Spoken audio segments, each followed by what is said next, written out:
ताम्रगडचा संदेश भाग 1. अनिरुद्धने ते पत्र पुन्हा वाचलं.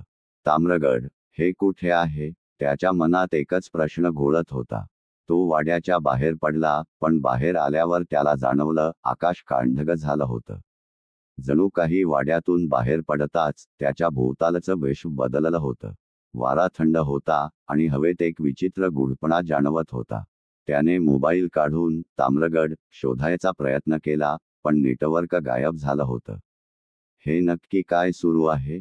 तेवढ्यात समोरून एक म्हातारा माणूस लाकडी काठी टेकवत चालत आला. त्याच्या अंगावर फाटकी पण गडद रंगाची वस्त्र होती आणि चेहऱ्यावर काळजाचा थरकाप उडवणारी शांतता. अनिरुद्ध त्याच्याकडे पाहताच त्याने मंद हसत विचारलं, तू सत्याचा शोध घ्यायला निघाला आहेस, बरोबर ना?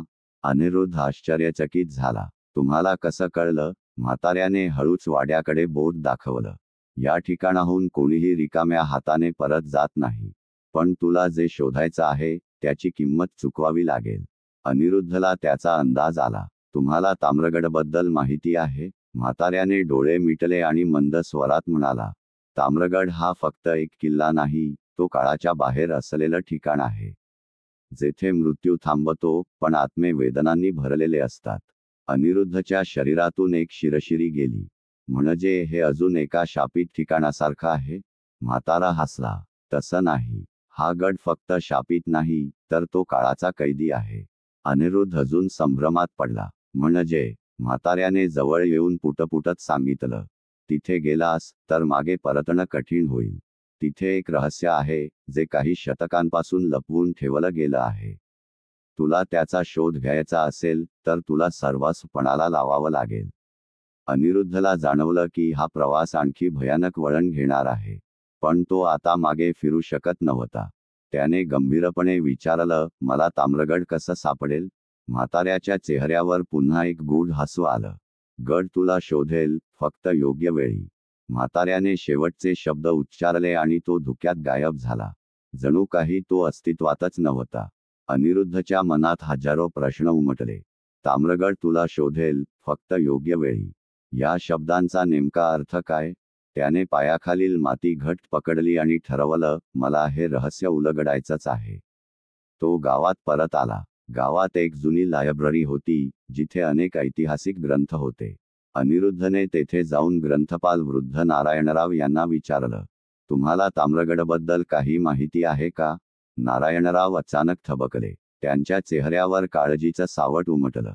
तू ताम्रगडबद्दल विचारतो आहेस? अनिरुद्धने होकार दिला. नारायणरावांनी हळूच पुस्तकांच्या एका जुन्या कपाटात हात घातला आणि एक पिवळसर ग्रंथ बाहेर काढला. त्यांनी तो उघडून एक विशिष्ट पानावर बोट ठेवलं. हे बघ, ताम्रगडचा उल्लेख फार पूर्वीच्या ग्रंथांमध्ये आहे. असं म्हणतात की हा गड फक्त निवडक लोकांनाच दिसतो. साध्या नकाशांवर त्याचा कुठेच उल्लेख नाही. अनिरुद्धच्या हृदयाचा ठोका चुकला. म्हणजे गड कोणालाही सहज सापडत नाही? नारायणरावांनी मान डोलवली.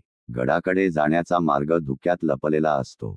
पण एक गोष्ट सांगितली जाते, त्या गडाचा दरवाजा उघडण्यासाठी ताम्रतिलक लागतो. अनिरुद्धने कपाळावर आठ्या घातल्या. ताम्रतिलक? नारायणराव म्हणाले, होय. ताम्रगडमध्ये प्रवेश करण्यासाठी एका विशिष्ट तांबड्या रंगाच्या खुणेची गरज लागते. ती कुठे मिळेल हे कोणालाही ठाऊक नाही. पण एक आख्यायिका सांगते की या गावाच्या बाहेर असलेल्या गूढ तलावाच्या पाण्यात काहीतरी दडलेलं आहे. अनिरुद्धने हे ऐकताच निर्णय घेतला.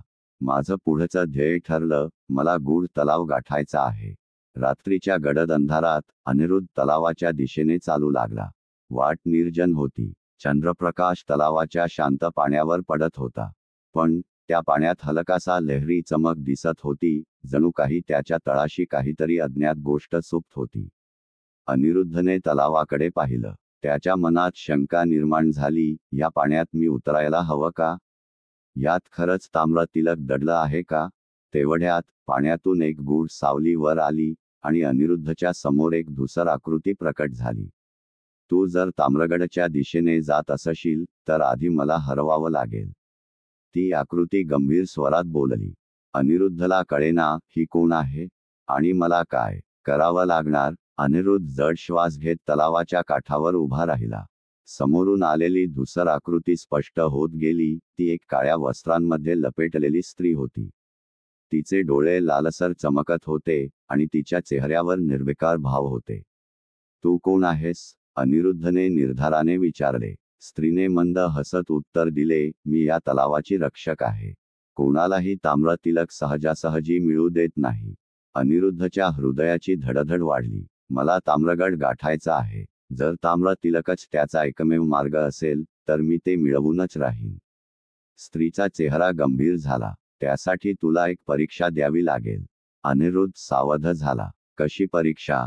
ती स्त्री पुढे सरसावली आणि तिच्या हाताच्या हालचालींनी तलावाच्या पाण्यात एक लाट निर्माण केली.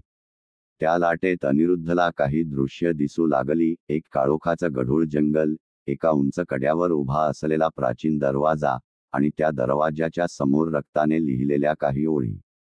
त्या ओळी काय म्हणतात? अनिरुद्धने उत्सुकतेने विचारले. स्त्रीचा आवाज गंभीर झाला. त्या ओळी सांगतात, जो सत्याच्या शोधात निघेल त्याने मरणाचा स्वीकार करावा. तुला अजूनही पुढे जायचं आहे का? अनिरुद्धला थोडं दडपण आलं, पण तो मागे हटणार नव्हता. होय. स्त्रीने डोळे मिटले आणि तिच्या हातातील काळसर मणी तलावात टाकले. काही क्षणांत तलावाच्या मधोमध एक तांबड्या रंगाचा प्रकाश उमटला आणि पाण्याच्या तळाशी एक लहानसा तांबूस चमकणारा खडा दिसू लागला. हा आहे ताम्र तिलक. पण तो मिळवण्यासाठी तुला या तलावाच्या तळाशी जावं लागेल. तिथे तुला काहीतरी असाधारण भेटेल. तयार आहेस का? अनिरुद्धने खोल श्वास घेतला आणि तलावात पाय टाकला. थंडगार पाणी त्याच्या शरीराला झोंबत होतं. तो हळूहळू आत उतरू लागला. पाण्याच्या आत उतरल्यावर त्याला जाणवलं की हे साधं पाणी नाही, हे पाणी जणू त्याला वेगळ्याच जगात नेत होतं. त्याच्या समोर एक विशाल, दगडी कमान उभी राहिली. त्या कमानीवर अंधुक लिपीत काहीतरी कोरलं होतं. अनिरुद्धने ते वाचण्याचा प्रयत्न केला. त्या क्षणी त्याच्या मागे एक भयानक आवाज घुमला. तू इथे कसा पोहोचलास? त्याने मागे वळून पाहिलं आणि समोर उभं असलेलं अस्तित्व पाहून त्याच्या हृदयाची गती थांबली. पुढील भाग लवकरच. तलावाच्या तळाशी अनिरुद्धला कोण भेटलं? ताम्र तिलक मिळवण्यासाठी त्याला कोणत्या संकटाचा सामना करावा लागेल?